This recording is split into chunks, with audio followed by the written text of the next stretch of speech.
কিছু বলতে চাও আমাকে? আমি তোমাকে অনেক ভালোবাসি।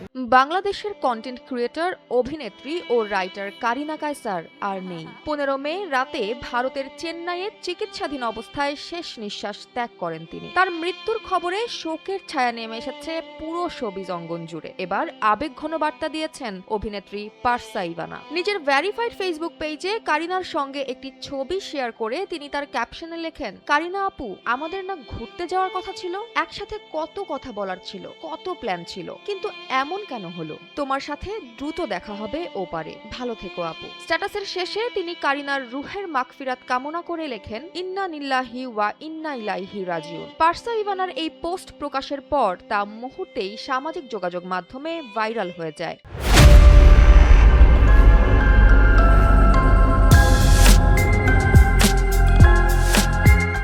ভক্ত ও সহকর্মী সহ হাজারো মানুষ শোক ও ভালোবাসার কথা জানায় কমেন্ট বক্সে।